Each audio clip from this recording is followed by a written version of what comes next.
ಬಾರಯ್ಯ ಬಸವಯ್ಯ ಮುಖವು ತೋರಯ್ಯ, ಹಗಲು ಇರುಳು ನಿಮ್ಮ ಧ್ಯಾನ ಮಾಡುವೇನಯ್ಯ. ಬಾರಯ್ಯ ರಗಪ್ಪ ಬಾಬಾ. ನಮಸ್ಕಾರ ಬುದ್ಧರ. ಎಲ್ಗೋ ಜಂಬು ಸವಾರಿ? ಇಲ್ಲ ಸಿನಿಮಾ ಕೊಂಡಿರು ಬುದ್ಧರ. ಕೂತ್ಕೋ, ಅಲ್ಲ ಕೂತ್ಕೋ. ಇವೆಲ್ಲ ನಿನ್ ಮಕ್ಳಯ್ಯ? ಇಷ್ಟೇ ಬುದ್ಧರ, 6 ಮಕ್ಕಳು. ಅಯ್ಯೋ ಬಹಳ ಕಷ್ಟಪಟ್ಟಿದ್ಯಾ ಬಿಡು. ಅಣ್ಣ, ಈ 6 ಜನ ಮಕ್ಕಳಲ್ಲಿ ಇವ್ರಿಗೆ ಹುಟ್ಟಿರೋ 3, ಬೇರೆಯವ್ರಿಗೆ ಹುಟ್ಟಿರೋ 3. ಏನಂದ್ರೆ ಎಲ್ಲ ಬೇಕು ನಾನು ಮಗನೇ, ಕುಡ್ಕನಾದ್ರೂ ಸರಿ ಕಳ್ಳಾದ್ರೂ ಸರಿ ಗಂಡನೇ ನಾನು ದೇವ್ರ ತಿಳ್ಕೊಂಡು ಸಂಸಾರ ಮಾಡ್ತಿರೋ ನಾನು ಹೆಂಡತಿಗೆ ಕೆಡ್ದ ಮಾತಾಡ್ತೇನೋ ತರಲೆ ನಾನು ಮಗನೇ. ಇನ್ನು ಇವನಾದ್ರೂ ಪೋಲಿದೆಲ್ಲ ಇದ್ದಂಗೆ ಎಡ್ಕೆ ಬಲ್ಕೆ ಮೇಯ್ತಾನೆ ಅಂದ್ರೆ ನಂಬೋದು. ಪಾಪ ಆ ತಾಯಿ ಶ್ರೀರಾಮಚಂದ್ರ ಹೆಂಡತಿ ಸೀತಾಬಾತೆ ಇದ್ದಂಗೆ, ಆ ತಾಯಿ ನಂತೇನು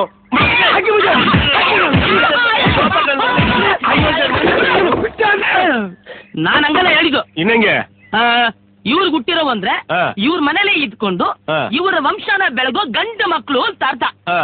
ಬೇರೆಯವ್ರಿಗೆ ಹುಟ್ಟಿರೋ ಅಂದ್ರೆ ಮದ್ವೆ ಆಗಿ ಬೇರೆ ಮನೆಗೆ ಹೋಗಿ ಆ ಮನೆ ನಂದಾದೀಪ ಬೆಳಗೋ ಹೆಣ್ಣು ಮಕ್ಕಳು ಅಂತ. ಹಂಗ ಸರಿ ಸರಿ ನೋಡ್ಲ ಪಿಕ್ಚರ್ ಗೊತ್ತಾಗಲಿ. ಬರ್ಲಾ ನಡೆ ನಡೆ. ನನ್ ಮಗನ್ ತಗೊಂಬಂದು ಅದ್ರ ಬದಲು ನೇರವಾಗಿ 3 ಹೆಣ್ಣು 3 ಗಂಡು ಅನ್ನಕ್ಕೇನ್ ನಿನ್ಗ್ ರೋಗ? ಹಿಂಗ್ ಹೇಳಿದ್ರು ಒಂದೇ ಹಂಗ ಹೇಳಿದ್ರು ಒಂದೇ. ನೀವೇನೋ ಬುದ್ಧಿವಂತರು ಅಂತ ಹೇಳ್ದೆ, ನೀನ್ ಈ ತರ ದಡ್ ನನ್ ಮಗ ಅಂತ ಯಾವ ನನ್ನ ಮಗನಿಗೆ ಗೊತ್ತು?